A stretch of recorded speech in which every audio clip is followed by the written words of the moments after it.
This Pesach 5785 2025 is the 20th Yartzeit of my grandfather of blessed memory, Rabbi Shlomo Wolbe.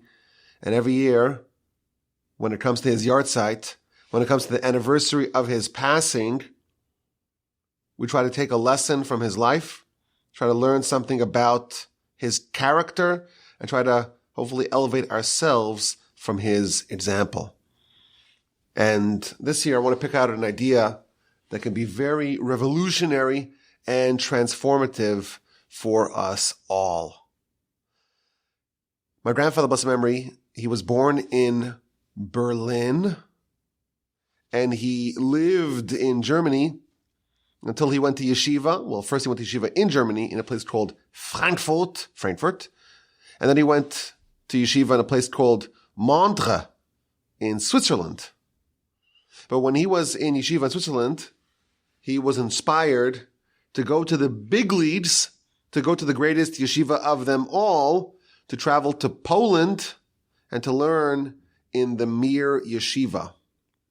Now, if these names don't ring the bell, think of it as the best of the best, and going from like a middling kind of program to an absolutely different level, a different stratosphere of a yeshiva. And he was there, and he studied under some of the greats, and he became a great scholar. He became someone who was very developed in his personal growth, in his Torah, in his connection with the Almighty. And then, of course, this is 1934, he went to Poland. 1938, I've told the story before, he was a German citizen, and all German citizens were suspected of being spies for the Nazis. They just canceled all the visas in Poland of all German citizens.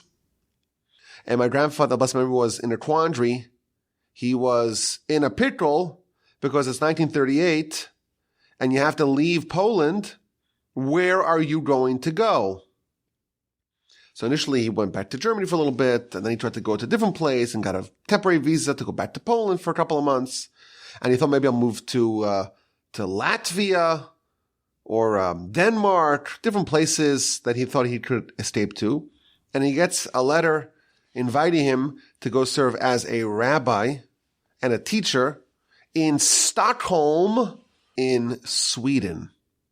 And he accepts, not because he dreamt of going to Scandinavia, not because he dreamt of going to Stockholm, to Sweden, but because he had no choice.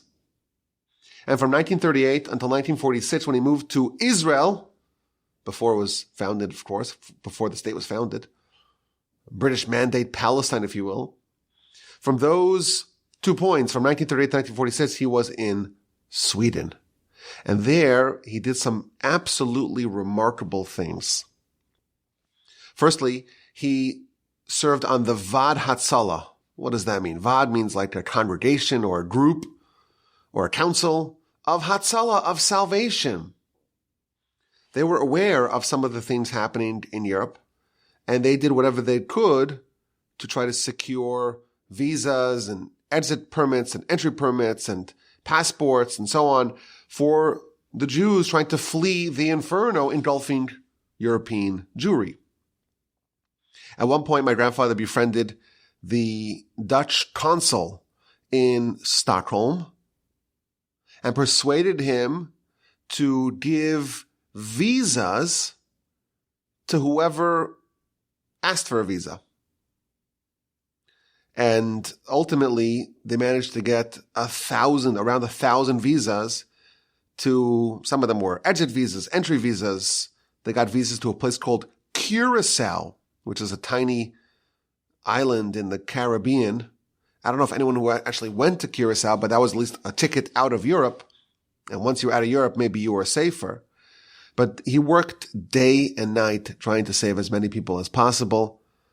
And I actually saw this year for the first time in 1966, he gave a testimony to Yad Vashem, to the Holocaust Museum in Jerusalem, we documented some of the things that happened and some of the efforts that he participated in trying to save as many people as possible with these vital, life-giving visas. He was in correspondence with some of the great Torah sages in Europe, and he was trying to help some of the yeshiva students flee. And even when he learned about yeshiva students stuck all the way across Asia, they wanted to go to Japan, but they needed some visa.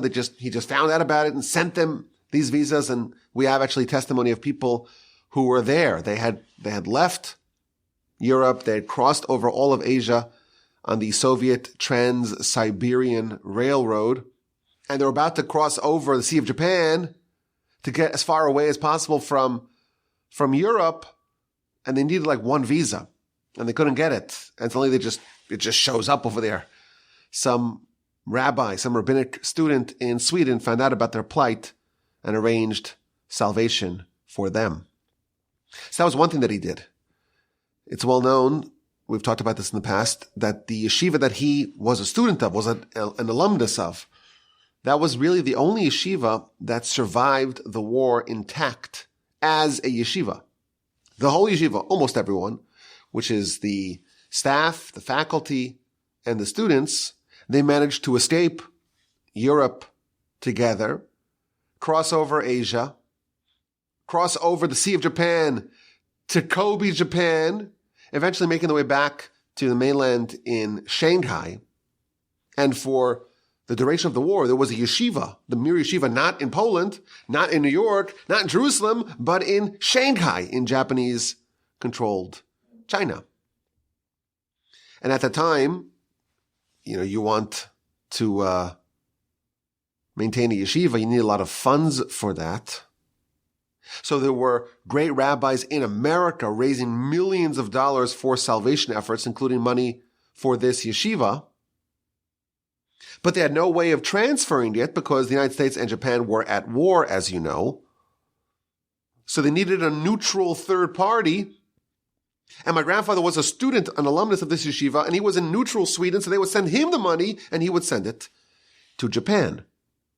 And he served as this vital link, a conduit connecting these 2 points, the United States and the rabbis raising money and the yeshiva in Shanghai. He actually succeeded in securing 500 visas for the entire yeshiva to come back to Europe, but not to Poland, rather to Sweden. And at the time, I guess they realized that living in Japan Japan had allied with the Nazis, of course. That was a perilous circumstance. So he secured visas for them to come back to Sweden, but they had no way to get there once the Soviets were in the war. They refused to allow civilian passage on the Trans-Siberian Railroad. But he was involved in many efforts of salvation. And the story I want to tell today, I want to focus on today, and the lesson I want to learn today comes from what happened after the war. My grandfather was a very talented person and particularly gifted in languages. His father was actually a linguist and a professor in Berlin, and a historian and an author. And his father was proficient in 12 languages. Very talented individual. And my grandfather, let's remember, was also proficient in many, many languages. From what I understand, he spoke with some degree of fluency in 9 different languages. Now he arrives in Sweden. He was not expecting to be there, but he was there and he taught himself Swedish. And he actually wrote and published a book. It's a pretty thick book about the principles of Torah in Swedish. Sweden was a place where there was a high degree of assimilation, of intermarriage. Jews, they very quickly, even Jews that came from very strong Jewish backgrounds, once they got to Sweden, it was really a place of assimilation, where Jews really said goodbye to their Judaism and became Swedes. So he wrote a book to encourage and embolden and inspire Jewish Swedes to be prideful in their religion, to understand the basic principles of the religion and to cling to it. But after the war ended, my grandfather was reading a Swedish language newspaper. And he read a story about several trainloads of refugees that the Swedish government had accepted based upon humanitarian concerns. What to do? The war's over. There are maybe millions of survivors whose entire lives were destroyed. Homes were destroyed. Families were destroyed. They lived in the camps, in the death camps, in the slave camps. And they're refugees. What to do with them? So in their magnanimity and benevolence, the Swedish government, they said, we will take 20,000 Jewish female refugees. And the reason why they did that, of course, is under the pretenses of humanitarian concerns, but they had a little imbalance, a gender imbalance. They had more males than females. One of the ways that that's solved is by war. Had they participated in the war, you imagine a lot of the males would have died. But they were neutral, so they had a surplus of males. And they said, we'll solve the problem and we'll bolster our humanitarian chops, and we'll get some plaudits for that, some kudos for that. They accepted 20,000 Jewish female refugees. Now, my grandfather did not know that at the time, but he said, you know what? They're in this camp, this refugee camp. Let me take a train and go see what's happening there. Maybe there's some Jews there. He didn't know that they were Jews at the time, because there were a lot of different refugees, even non-Jewish refugees.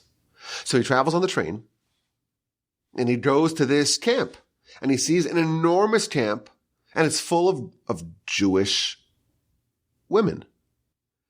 And he's a little bit disoriented about what he sees. And he's trying to figure out what's happening and who these people are and where they came from. And everyone, of course, is someone with a whole world, a whole life, a whole story.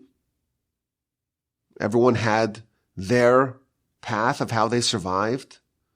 Most had lost their families. Most were orphans who had nothing left and were traumatized by what they went through. And as he is there trying to figure out what to do, he hears a whistle. There's a bell that goes off. What's the bell? It's lunchtime. My grandfather brought a sandwich with him as well for lunch. He says, okay, I'm going to eat lunch as well. And he starts looking for a place to wash his hands. He wants to wash his hands for your sandwich. That's the halacha. That's the law. You got to wash your hands before you eat bread. So he's looking for some place to find. He finds some water, washes his hands, says the blessing. And he says he turns around and he sees a whole group of girls who are crying because they were just brought back to the world that they had long forgotten, the world from before the war.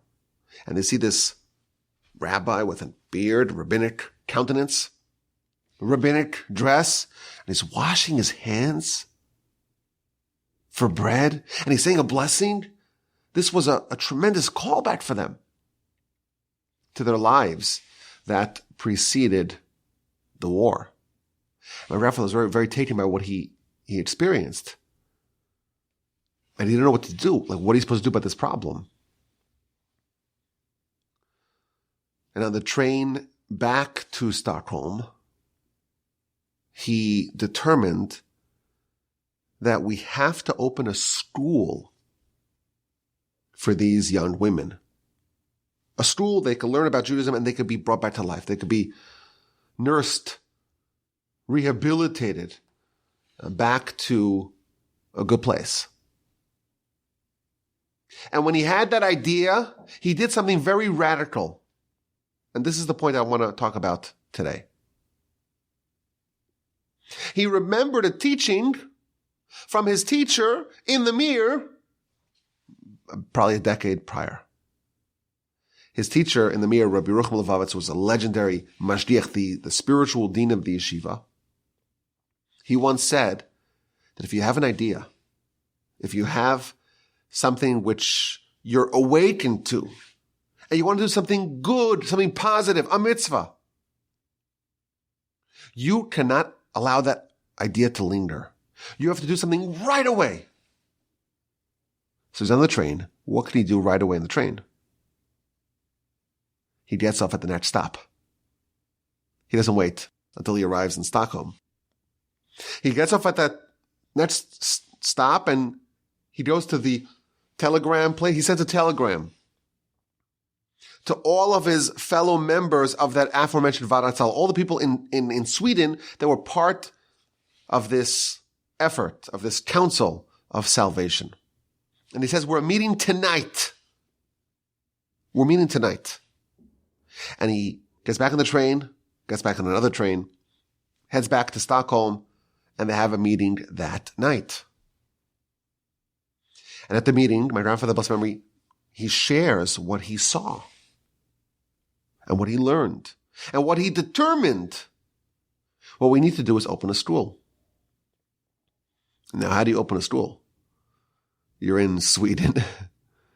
You're part of a very, very small group of people that care about Torah and care about Jewish life and continuity. And the whole world is in shambles. The whole world, certainly Europe, is a big heap of rubble. And everyone's unsettled. And you want to open up a school, you need teachers, you need money, you need a building, you need a plan, not just an idea. But they determined at that meeting that if they succeed in getting the biggest part of the school, a building to house it, everything else, everyone's willing to do it. We'll do it if we get a building. So my grandfather wrote a letter to the Minister of Interior. What do you have to lose, right? He wrote a letter and explained the situation and sent the letter. And what do you know? The response comes back a few weeks later. How many buildings do you need? We'll start with one. They had the building. Everyone agreed, we're in. And indeed, in a very beautiful suburb of Stockholm, a place called Lidingö, and it's spelled with like symbols on top of the letters. You've seen that in foreign languages. Lidingö, Lidingo. I think on the O there's like 2 dots. I don't know where that comes from. But they opened up a school. And they went back to the refugee camp. And they offered the people there, would you like to join this? And several hundred students signed up. And the school was opened. And the local rabbi, Rabbi Jacobson, him and his wife were there in the school. And they ran the school. My grandfather was still in Stockholm working on his projects. But he would come in once a week to give a lecture on the Parsha and then go back. But this school lasted for several years. And it succeeded in rehabilitating not just the broken spirits, but the broken Jewish spirits of hundreds of young women. They were given emotional stability and health, but also brought back to their people. People who had lived for 3, 4, 5 years as slaves on the brink of death every single day, had completely forgotten everything about their Jewish life. They were restored. And indeed, most of the women, after the founding of the state of Israel, moved to Israel and built beautiful families with very strong, robust Jewish values. There's probably tens of thousands, maybe 100,000 plus descendants of those groups of women. who were nursed back to life in this stool in the wake of that terrible tragedy that engulfed so many of our brethren. And it happened thanks to my grandfather, blessed memory. He wouldn't talk about this. He wouldn't walk around publicizing it. There is a book that was actually published that tells the whole story, but it's not really as well known of a story maybe as it should be. But what I find remarkable really is two things. 10 years after he heard his teacher saying, when you have a good idea, you jump on it, you do something right away. You don't wait until the train arrives at the home station. You get off right then, and you send a telegram right then. You don't wait. That was something that his teacher said 10 years ago. It was still reverberating in his head. It was still alive and active and present. And he knew to implement that idea. And he got off the train. And I wonder what would have happened if he did not get off that train. He said, I'm on the way there. I'll be in Stockholm in an hour. I'll take care of it then. I wonder if this project would have ever happened. A, but B, the idea itself. You have an inspiration. You have to know that that is a rapidly diminishing property. You're inspired, you're awakened, you're emboldened to do something positive.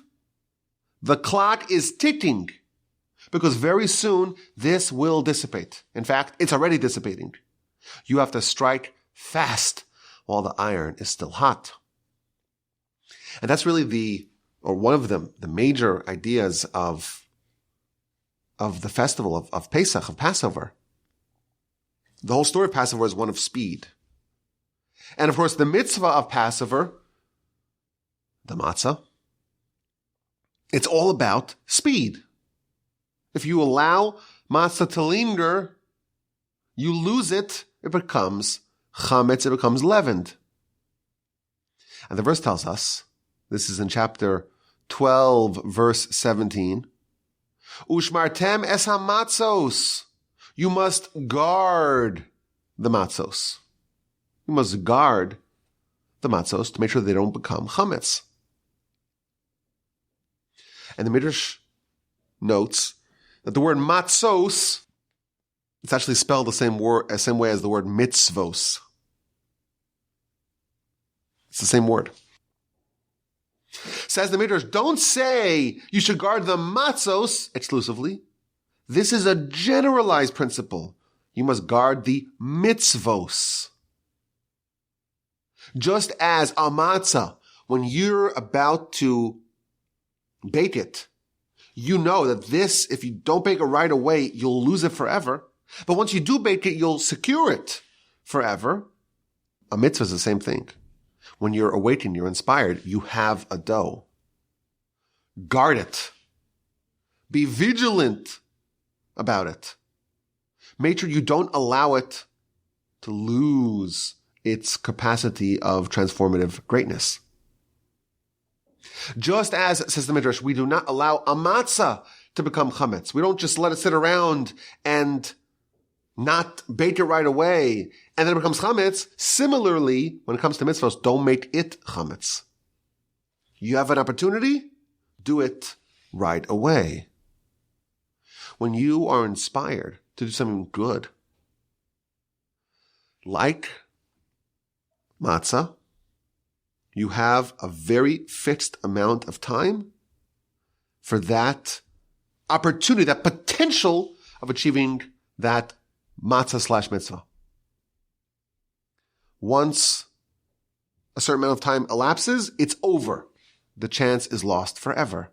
The inspiration will dissipate and will weaken, and unless you concretize it, unless you bake it, you will lose it. And this idea is found in many places in our literature. The Talmud tells us you should always do a mitzvah fast and early. Zrizim makdimim lemitzvos. Those who are speedy, who are alacritous. They do mitzvah right away. You should always run to do a mitzvah, the Talmud tells us. Even on Shabbos when we don't run. For this, we do. There's an amazing story in the Talmud about a very handsome young man who became a Nazir. Now, what is a Nazir? A Nazir is a law. We read about it in the book of Numbers by Midbar. It's someone who accepts upon themselves a certain vow. I will be a Nazir, typically for 30 days. And this means that for 30 days, they don't get any haircuts, and they don't drink any wine, and don't come into contact with the dead. And once the cycle is over, the 30 days typically is over, then they actually do cut off their hair. In fact, they cut off all their hair, and they burn it on top of the altar, and they bring sacrifices and so on. This is a vow to be like someone who abstains, to be monastic for a little bit, or to be like a high priest for a little bit. Don't come into contact with the dead, don't drink any alcohol. But this is a law.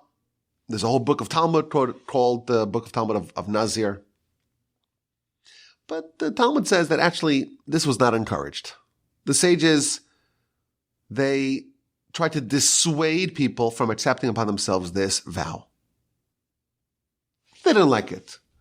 Why? It's a vow of abstinence.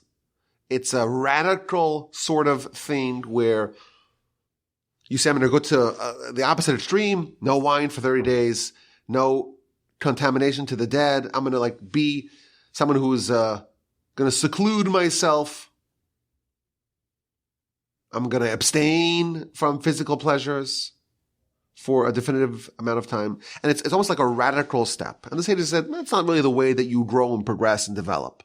You take small incremental steps. That's the better way to do it. And therefore they discourage people from becoming a Nazir. And the Talmud tells over a story of Shimon the Righteous. Shimon the Righteous is one of the high priests, one of the great personalities of the early part of the Second Temple era. And he says, I disapprove of people accepting the Nazir vow. But there was one exception. I was in the temple and I see this Nazir and he's really handsome and he's beautiful eyes and flowing lots of hair. And he comes in from the south. And he needs a haircut. All those luscious locks are all going to be cut off and burned on the altar. And I said to this young man, why did you become a Nazir? Why did you do something that will necessitate that all that beautiful hair gets cut off? And the young Nazir responded, I'm a shepherd, and I work as a shepherd for the flocks owned by my father. And once I was out in the fields and I was getting some water from a spring to give to the sheep, and I saw in the water, I saw my reflection. Mirrors were not as ubiquitous then as they are today. So he saw himself for the first time. And you just sees just how handsome he was. And he felt a groundswell of the Yetzer Hara, of the evil inclination within him, trying to propel him to sin. And when I saw that, and when I felt that, I said right away, I'm going to make sure that all the hair gets cut off for God. How could I try to seek pleasure in the world of the body, in the body that ultimately will be consumed by worms and maggots? I'm going to make sure that my hair will all be cut off for the sake of God. And he became a Nazir. He accepted upon himself the vow of a Nazir. He said, Hareini Nazir, behold, I am a Nazir. And that set into motion a period, a month typically, where the end point of it will necessitate that he will have to cut off his hair. When Shimon the righteous heard this, he stood up and he kissed this Nazir on his head. He says, I disapprove of Nazirim, but you, well, if only there were more Nazirs in Israel like you. That's the story. Interesting story about someone who used the law of the Nazir to cut off his hair and thereby curb his runaway evil inclination. And one of the commentaries makes a fantastic observation. Suppose someone is stricken by the Yetzer Hara, the evil inclination. And they feel like this propulsion, this predisposition, this impetus, this catalyst to go sin because of their beautiful hair. And they want to fight back. They don't want to succumb to the Yetzer Hara. They realize that this world, the world of the body will ultimately be consumed by worms and maggots. Why am I investing so much in this world? By investing in this world, I'm forfeiting my world to come. Makes no sense. I have to try to avoid this problem. But look at the hair. It's so gorgeous. So there's a solution. Take a pair of scissors and snip it off.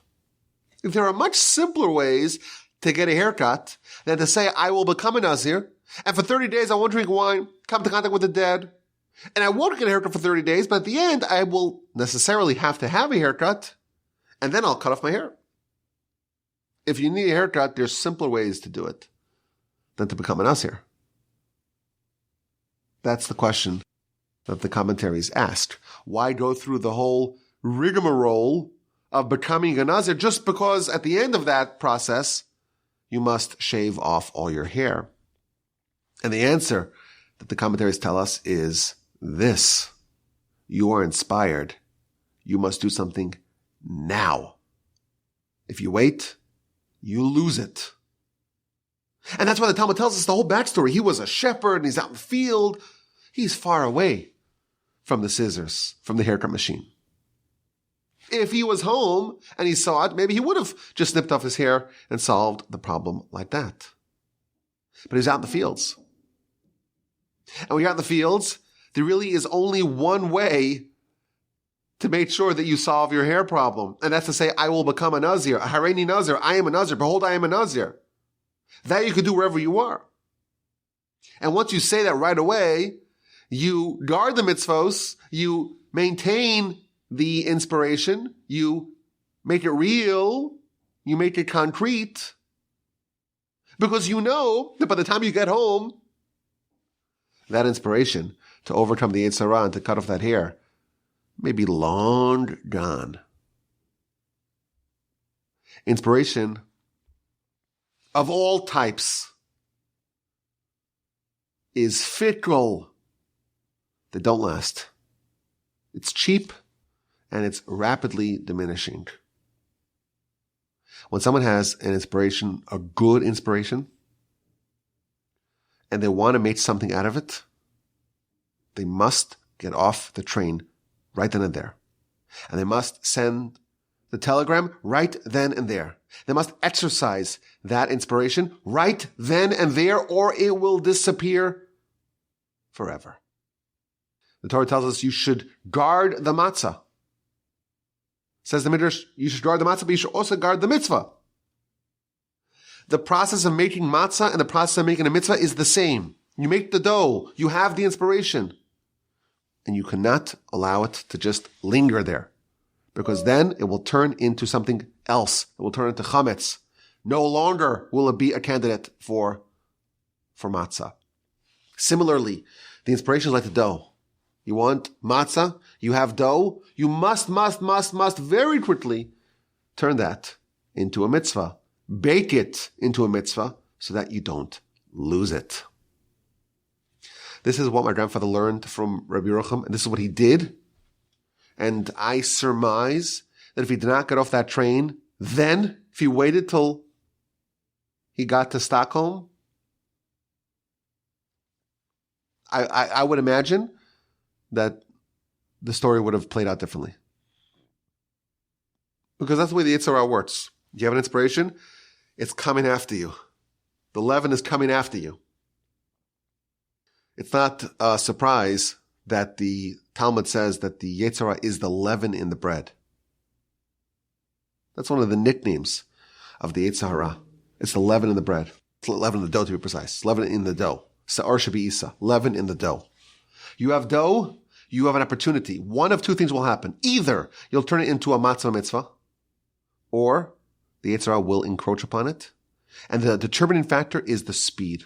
You have to do it fast. You have to bake it fast. You have to find some way to take that and translate it into action. Now, what I'll tell you, there's a flip side of this. There's the exact opposite of this. What if it's the Yetzer Hara trying to make matzah? Just to use this analogy. What if someone's inspired not to do a mitzvah, but to do a sin? When someone's inspired, God forbid, to do a sin, the way they win is by not doing something right now. By staying on the train and not doing something right now to actualize the plan of the Yetzer Hara.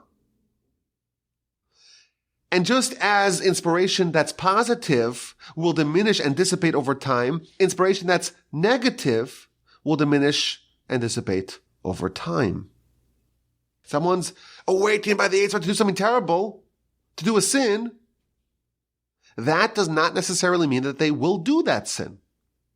Well, how do you overcome it? How do you defeat it? How do you ensure that the idea, the inspiration for something bad does not get translated into action? It's just the exact opposite of that. You stay on the train. You don't do something now. And the Yetzer Hara is like trying to inspire to do a sin. You just wait it out. Let's talk about it tomorrow. Let's sleep on it. You sleep on it, and you're fine. What happened to all that inspiration? It went away. That is the Achilles heel of the Yetzer Hara. It too can only succeed if something immediate is done to actualize it. It's an amazing thing. If you look at the first sin of them all,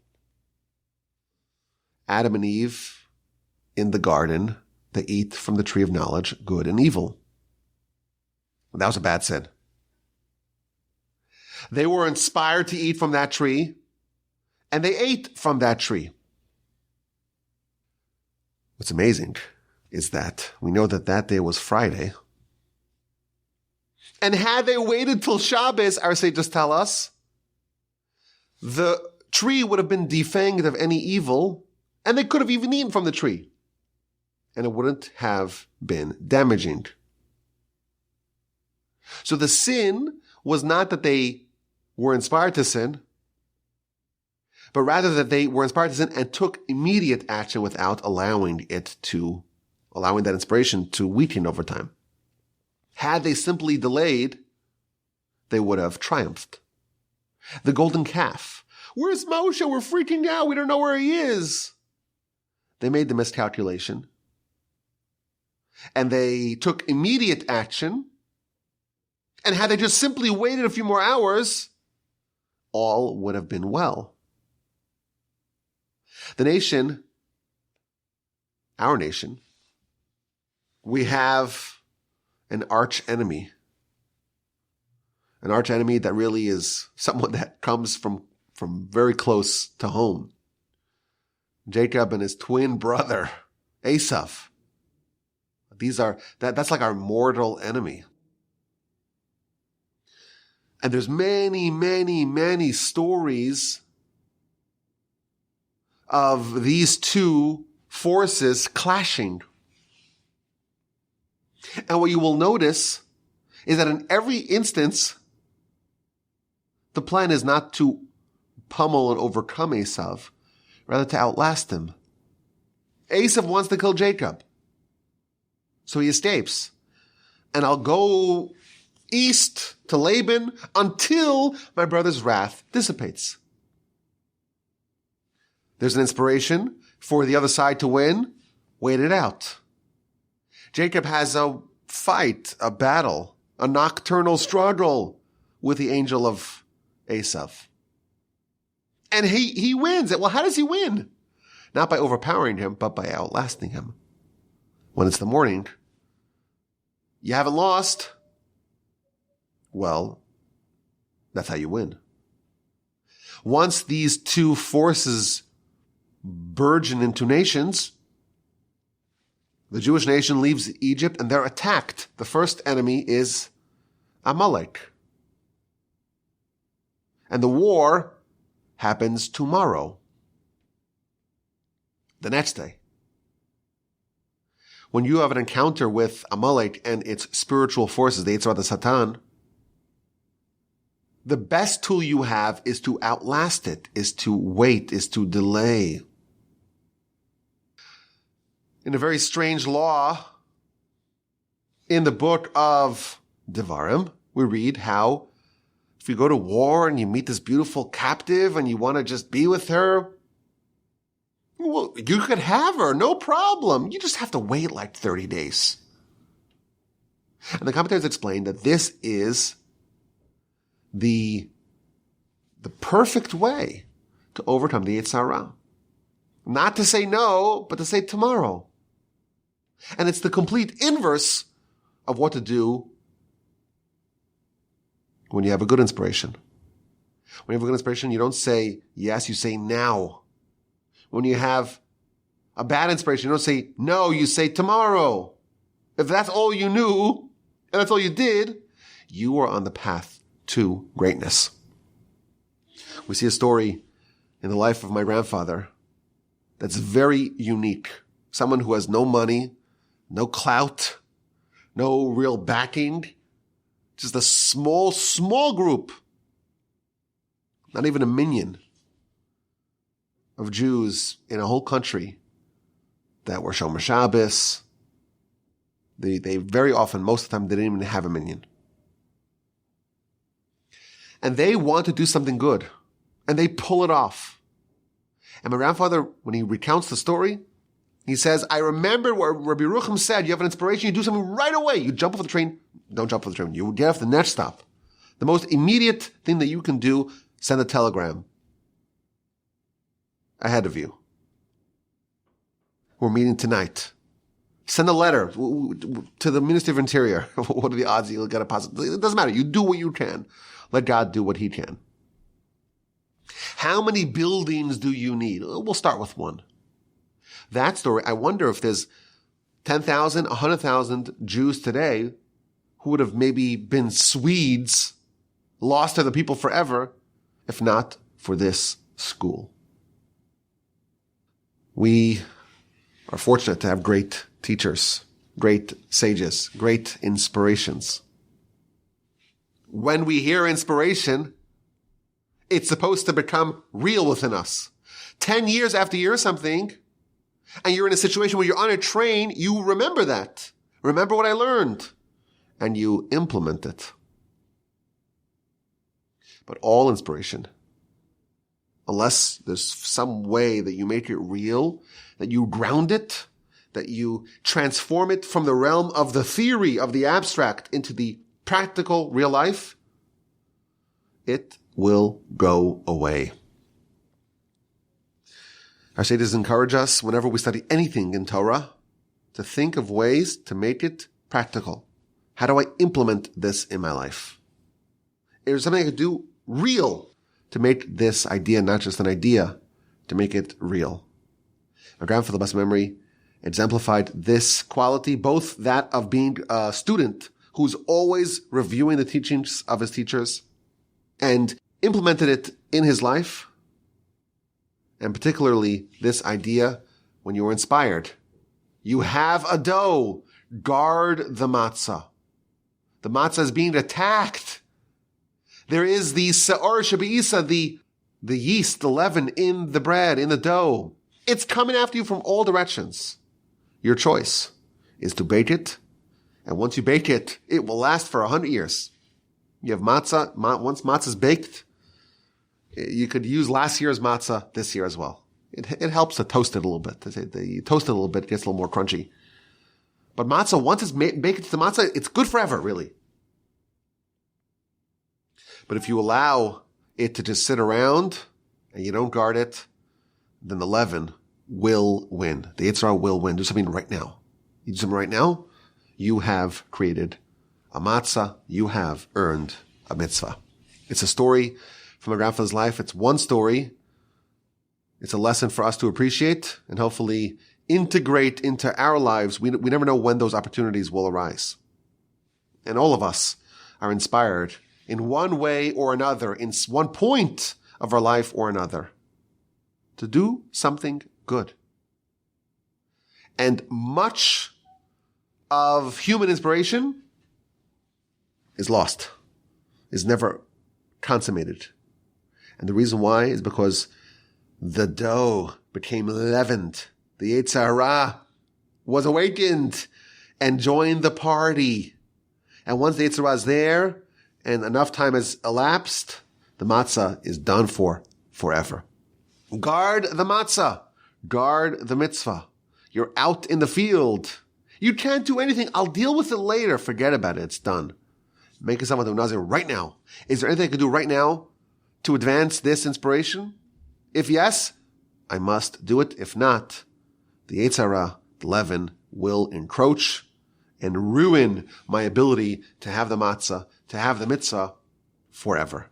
May we all be so fortunate as to take this lesson to heart and be inspired by it and hopefully do something about it and do something about all the inspiration that we are fortunate and meritorious to have. When there's a good inspiration, the clock is ticking.